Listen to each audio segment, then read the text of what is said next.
일반적으로 말해서 종말은 그렇게 반갑거나 또 우리에게 유쾌한 단어는 아닙니다.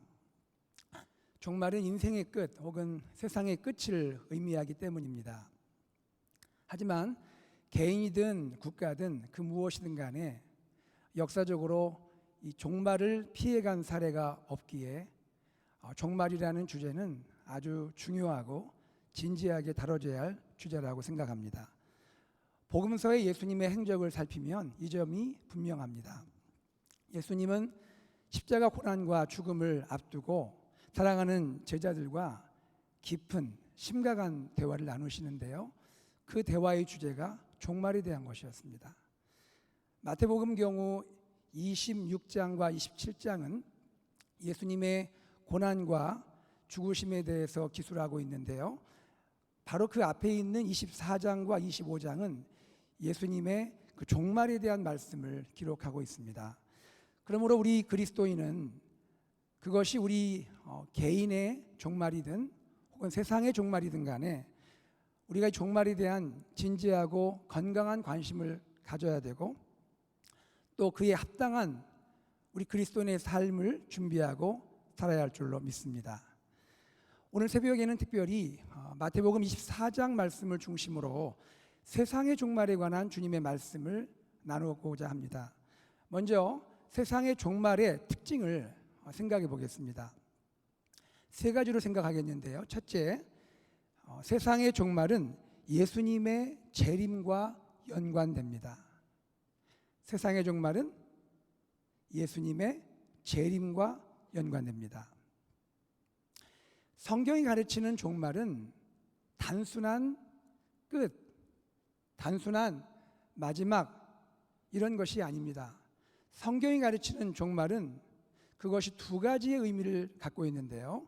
첫째는 심판의 의미입니다. 둘째는 회복의 의미입니다.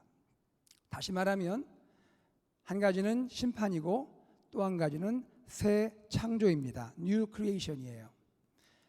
즉 죄에 대한 심판이 있어야 되고 그리고 죄로 인해 부패하고 오염된 첫 창조의 회복, 새 창조가 이루어져야 하는 것입니다. 누가 이 일을 할 수 있습니까? 바로 그것은 우리 주 예수 그리스도만이 하실 수가 있습니다. 예수님은 창조주이시고 예수님은 구속주이시고 예수님은 부활을 통하여 죽음을 깨뜨리고 일어나신 승리의 왕이시기 때문입니다. 이 점에서 세상의 종말, 즉 예수님의 재림으로 이루어지는 세상의 종말 사건은 막연히 세상의 끝이라는 측면으로 이해할 것이 아니라 하나님이 영원 가운데 작정하신 하나님의 이 구속사역의 완성이라는 관점에서 이해가 되어야 할 줄로 압니다. 둘째로 종말의 특징은 무엇일까요? 그것은 예수님의 재림 전에, 즉 세상의 종말 전에 여러 징조가 나타날 것입니다. 24장에 보면 자세한 기록이 있는데요. 제가 이렇게 요약을 해드릴게요. 주님 오시기 전에 먼저 적그리스도가 나타나 미혹할 겁니다. 내가 그리스도라고 자칭 메시아가 등장을 합니다. 난리와 난리의 소문이 들리죠. 민족이 민족을, 나라가 나라를 대적하여 전쟁을 치릅니다. 곳곳에서 기근과 그리고 지진이 일어납니다. 그러나 이것은 재난의 시작입니다. 그리고 그리스도인들이 핍박을 받습니다. 거짓 선지자가 등장하여 미혹을 하죠. 불법이 성행을 하고 사랑이 식어갑니다. 그리고 천국 복음이 모든 민족과 온 세상에 전파됩니다. 그제야 끝이 옵니다. 그리고 큰 환란이 있음을 말씀합니다. 이 환란은 창세부터 지금까지 유례가 없었고 이후에도 없을 환란인지라 얼마나 큰 환란인지 우리는 보통 대환란이라 말합니다. 그리고 이 환란 후에 천지에 변동이 발생합니다. 해가 어두워지고요, 달이 빛을 내지 아니하고 별들이 하늘에서 떨어지고 하늘의 권능들이 흔들릴 것입니다. 바로 그때 인자이신 우리 주 예수 그리스도께서 구름을 타고 큰 영광과 능력 가운데 오시는 줄을 믿으시기 바랍니다. 이러한 놀라운 일이 벌어질 때에, 주님이 이 땅에 오실 때에 두 가지의 결과가 발생합니다. 한 가지는요, 땅의 모든 족속들이 재림하시는 예수님을 보면서 통곡을 합니다. 반면에 예수님께서는 큰 나팔 소리와 함께 천사들을 보내셔서 그분의 택하신 자들을 하늘 이 끝에서 하늘 저 끝까지 모아들이시는 일을 하십니다. 사랑하는 여러분, 우리가 주님의 재림 전에 이 시대를 분별할 수 있는 은혜, 통찰력을 주님께 간구하기를 소망합니다. 특별히 이 부분에서 우리가 하나님께 참 감사한 것은요, 주님은 우리를 택하셨잖아요. 죄인되고 여전히 우리가 부족하고 연약하지만 주님은 우리를 택하시고 주 예수의 십자가의 은혜로 우리를 구원하지 않으셨습니까? 그뿐 아니라 주님이 마지막 오실 이때에 대해서 이 신비한 지식에 대해서 우리에게 말씀해 주시고 우리가 이것을 준비할 수 있도록 이렇게까지 친절하게 말씀하시는 주님이시니 우리가 얼마나 감사한 것입니까? 또 주님 오실 날에 우리를 사랑하셔서 우리가 땅끝 어디에 있든지 우리를 부르시고 우리를 영광스러운 신랑의 혼인잔치로 우리를 인도하시니 그 주님의 은혜가 얼마나 크고 놀라운 것입니까? 여러분, 우리는 종말을 생각할 때에 우리가 깨어있는 마음이 있어야겠지만 우리를 사랑하시는 주님께 감사함이 넘쳐야 할 줄로 믿습니다. 셋째로, 예수님 재림의 날과 때는 아무도 모릅니다. 주님이 분명히 말씀하셨죠. 그 정확한 시간은 하늘의 천사도 아들도 모르고 오직 아버지만 아신다 했습니다. 이것을 우리는 이렇게 말합니다. 주님이 오시는 재림의 정확한 시간은 성부 하나님께 속한 하나님의 주권적인 지식입니다. 하나님은 이 부분을 우리에게 알리지 않으셨어요. 여러분, 기억하세요. 하나님이 모르게 하신 것은 모르는 것이 은혜입니다.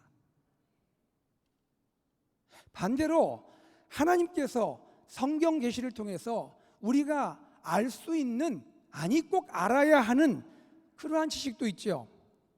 하나님의 존재와 하나님의 속성과 주 예수 그리스도를 믿음으로 구원받는 이 구원의 길, 이 모든 것은 우리가 성경을 통하여 충분하고 완전하게 알 수 있도록 하나님이 준비하셨습니다. 가끔 거꾸로 하는 분들이 있죠. 하나님이 알라는 것은 안 알고 알지 말라는 것은 알려고 하는 분들이 있죠. 여러분, 우리가 알 것은 알고 모를 것은 모를 수 있는 지혜로운 자가 되기를 소망합니다. 어떤 면에서 왜 하나님은 재림의 날과 때를 우리에게 모르게 하셨을까요? 우리의 신앙의 유익을 위함일 수 있어요. 한번 생각을 해보세요. 우리가 정말로 그 재림의 시간을 알 수 있다면 자칫 우리는 나태해질 수도 있습니다. 혹은 재림 자체에 빠져서 세상 도피적인 삶을 살 수도 있는 것이에요. 많은 역사상 이단들이 그것을 보여주지 않습니까? 여러분, 우리는 주님께서 우리에게 알지 않게 하신 이 부분을 오히려 은혜로 알고 우리가 잘 준비할 수 있기를 바랍니다. 한편 우리는 예수님의 재림의 날과 때는 모르지만요, 재림 당시에 이 세상의 영적 분위기는 짐작할 수가 있습니다. 이에 대해 예수님은 중요한 힌트를 주세요. 예수님의 재림의 때는 과거 노아의 때와 같다고 말씀해 주셨어요. 홍수 심판 전에 노아가 방주에 들어가던 그 날까지 사람들은 먹고 마시고 장가들고 시집가고 하면서 홍수가 나서 그들을 다 멸하는 그 순간까지 깨닫지 못했다고 오늘 본문은 말씀하고 있습니다. 여러분, 노아 당시 사람들의 문제가 무엇입니까? 먹는 거, 마시는 거, 결혼하는 거, 그것이 문제인가요? 문맥을 잘 살펴보십시오. 그렇지 않습니다. 여러분, 주님은 우리에게 먹게 하시고 마시게 하고 주님 은혜 안에서 결혼하는 것을 축복이고 은혜라고 말씀하세요. 무엇이 문제입니까? 이러한 일상생활 자체가 문제가 아니라 일상생활에 함몰되어 사는 삶이 문제인 것입니다. 문제는 무엇입니까? 우리가 먹고 마시고 결혼할 수 있는데 무엇을 위해서 먹고 무엇을 위해 마시고 왜 결혼하고, 이러한 우리의 일상생활 자체에 대한 그 목적과 방향과 가치관을 상실하고 그저 일상에 취해서 하루하루 살아가는 것, 하나님이 계신다는 인식도 없고 하나님께 영광을 돌릴 생각도 없이 그저 일상에 취해 사는 삶, 바로 그것이 문제라고 주님은 말씀하고 있는 것입니다. 이것을 가리켜 주님은 39절에 깨닫지 못하였다라고 표현하시는 거죠. 여러분, 오늘 우리 시대는 어떠합니까? 오늘날 사람들은 어떻게 살아가고 있어요? 아니, 주님의 그 구원의 은혜를 입고 주님이 이렇게까지 신비한 종말의 지식을 알려주는데도 우리 그리스도인들이 어떻게 살고 있습니까? 우리 여전히 노아 당시처럼 먹고 마시고 결혼하는 일상생활 거기에만 빠져서 살고 있는 것은 아닙니까? 그렇다면 불신자와 무엇이 다릅니까? 여러분, 우리가 일상생활을 할 때 하루하루 호흡하고 살아갈 때 주님을 기억하며 우리가 노아의 때 깨어있던 노아의 가족처럼 우리가 준비하고 주님의 날을 맞이할 수 있는 지혜로운 저와 여러분 되기를 간절히 소망합니다. 그러면 세상의 종말, 곧 예수님의 재림을 앞두고 우리는 어떻게 살아야 할까요? 두 가지 말씀을 드리겠습니다. 어떻게 살아야 할까? 첫째, 깨어 있어야 합니다.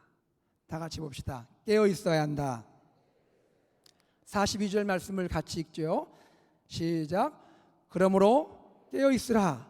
어느 날에 너희 주가 임할는지 너희가 알지 못함이라. 깨어 있는다는 것은 무슨 뜻입니까? 밤에 잠도 자지 말고 깨어 있으란 말인가요? 아니죠. 이 의미는 무엇입니까? 살아갈 때 영적인 긴장감을 가지고 살아가라는 것입니다. 어느 날 주님이 임하실지 모르니 항상 영적 긴장을 늦추지 말고 깨어 있으라는 것이죠. 주님이 이렇게 비유를 하십니다. 만일 집주인이 도둑이 어느 시각에 올 줄을 알았더라면 깨어 있어 그 집을 뚫지 못하게 하였으리라. 43절에 말씀하세요. 제가 남아공에 살았을 때 제가 그렇게 좀 안전한 그런 타운하우스가 이렇게 밀집되어 있는 그곳에 집을 렌트해 살았거든요. 한 번은요, 한 달 동안, 한 달 내내 도둑이 들었습니다. 무슨 얘기냐면 저희 아랫집이 도둑이 들었고요, 이틀 있다가 옆집이 도둑을 들고요, 그 산 밑에 작은 이렇게 동네인데 계속 도둑이 들어오는 거예요. 비상이 걸렸습니다. 정신 차리고 이제 잘 대비하라고. 도둑님이 오시는 건 확실한 것 같아요. 근데 이걸 어떻게 이제 방법을 마련했는데 늦게까지 안 자려고 하고 해도 잠이 오잖아요. 왠지 우리 집에도 방문하실 것 같은 그런 불안함이 있지만 하여튼 뭐 깨어 있으려고 하고 준비해 보려고 하고 그랬습니다. 나름대로 이렇게 준비를 다 했는데 그날 그분이 오고야 마셨어요. 한참 안방에서 자고 있는데 저희 큰아이가 들어오더니 눈을 막 비비더니 아빠 빨리 일어나 보라고. 왜 그러냐 그랬더니 지금 그분이 다녀가셨다고. 그래 빨리 가 자라고 잠꼬대하지 말고. 무슨 소리 하냐고. 아니라고 진짜 다녀가셨다고. 그래 일어나 보니까 그 도둑님께서 오셔서 뭐 있지도 않은 저희 뭐 있는 거 노트북까지 뭐 이런 거 그 저한테 굉장히 소중한 건데 그거 다 그냥 자루에 담아가지고 이렇게 저렇게 다 가져가셨더라고요. 그 아이가 아빠 이대로 있을 수 없잖아. 우리 쫓아가 작업시다. 그래가지고 그러자 하고 막 쫓아가가지고 도둑이야 외치고 했더니 이미 사라진 지가 한참 됐더라고요. 여러분, 도둑이 올 줄은 아는데 이게 막기가 쉽지 않더라 이겁니다. 언제 갑작스럽게 올지 예상할 수가 없는 거예요. 주님은 이 도둑의 비유로 주님 말씀하셨는데 또 오해하시면 안 됩니다. 우리 주님은 도둑 아닙니다. 그러나 주님은 도둑이 아니시군. 우리의 좋은 신랑이시지만 주님, 우리 신랑이신 예수님이 오시는 시간은 마치 도둑이 오듯 갑작스러울 수 있다는 얘기죠. 주님 말씀하십니다. 이러므로 너희도 준비하고 있으라. 생각하지 않은 때에 인자가 오리라. 44절에 말씀하고 있습니다. 여러분, 우리 모두 깨어있기를 바랍니다. 둘째로 어떻게 살아야 할까요? 충성되고 지혜로운 종으로 섬겨야 합니다. 충성되고 지혜로운 종으로 섬겨야 해요. 45절 말씀을 같이 읽죠. 시작. 충성되고 지혜로운 종이 되어 주인에게 그 집사람들을 맡아 때를 따라 양식을 나눠줄 자가 누구냐. 여기에 두 종이 나옵니다. 첫째는 충성되고 지혜로운 종이 나오죠. 그는 어떤 사람인가요? 그 집사람들에게, 곧 주인에게 속한 사람들에게 때를 따라 양식을 나눠주는 종입니다. 입이 악한 종은 어떤 종인가요? 동료들을 때립니다. 그리고 술 친구들을 사귀어가지고 술 친구들과 더불어 먹고 마십니다. 주님께서 이러한 극단적인 대조를 통하여 말씀하신 이유가 무엇일까요? 충성되고 지혜로운 종의 가장 중요한 태도를 생각해 보죠. 세 가지를 발견할 수 있는데요. 첫째는 이 충성되고 지혜로운 종은요, 집 사람들을 소중히 여기더라고요. 이런 묵상이 되었습니다. 이 종은요, 평소에 집주인을 존경했기 때문에 그 주인에게 속한 사람들도 귀히 여기는 마음이 있었던 것 같아요. 그리고요, 이 종은 주인의 부재 중에서도, 주인이 지금 안 계시잖아요. 부재 중에서도 성실하게 자신의 사명을 감당을 하고 있어요. 때를 따라서 계속 중단 없이 양식을 공급하잖아요. 이런 묵상을 했습니다. 어떻게 이렇게 할 수 있을까? 어떻게 주인이 부재 중일 때도 성실할 수 있을까? 이 종은요, 주인이 있을 때도 잘했던 종이에요. 주인이 있을 때도 신실하게 섬겼기 때문에 주인이 잠시 타국에 나갔을지라도 주인이 있는 것 같은 마음으로 신실하게 사명을 감당하는 것이죠.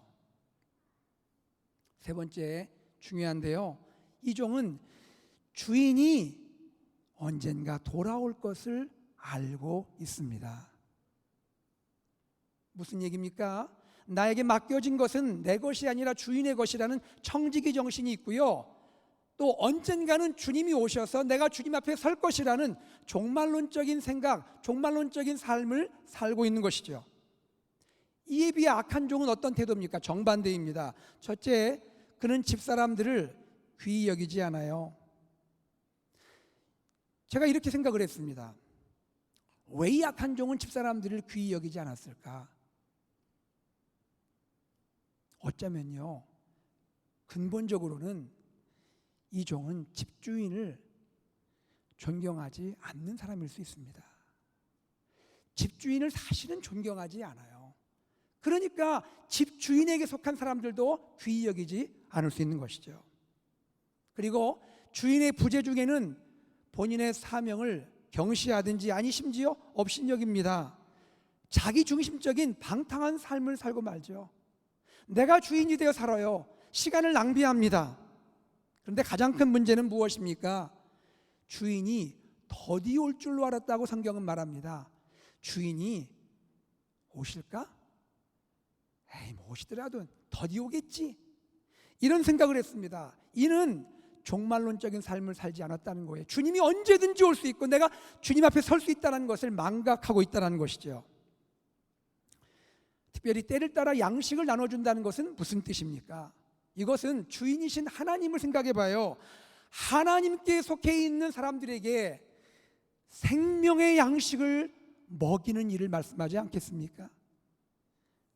하나님께 속해 있는 자들을, 우리는 그가 구원받았는지 모르지만 하나님께 속해 있는 하나님 택하신 자들을 향하여 그리스도 예수의 십자가의 복음을 증거하는 일들, 하나님의 생명의 말씀을 함께 나누는 일들, 그리고 그리스도의 선한 일을 실천하는 일들, 이런 것이 때를 따라 양식을 나누는 일이 아니겠습니까?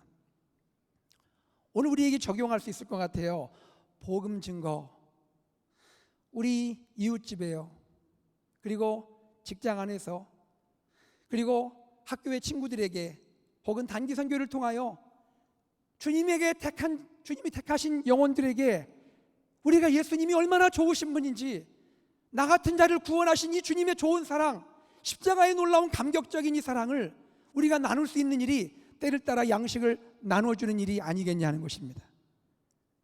가정 안에서 자녀와 함께 대화하고요, 주님 말씀을 나눠주고, 순모임에서 주의 말씀을 나누고, 주일학교에서 교사 선생님이 우리 사랑하는 다음 세대에게 하나님 말씀을 나누는 일, 이 모든 것이 때를 따라 양식을 나누는 일이 아니겠냐는 것입니다. 그리고 사랑을 실천하는 일, 우리 이웃을, 또 우리 커뮤니티 안에서 주님의 이 아름다운 사랑을 나누는 일, 이 작은 한 가지 한 가지가 때를 따라 양식을 나누는 일이라고 저는 믿습니다. 여러분, 우리 이러한 착하고 충성된 종으로 섬기기를 간절히 소망합니다. 말씀을 정리해 볼게요. 말씀을 요약하겠습니다. 세상의 종말에는 어떤 특징이 있다고 했죠?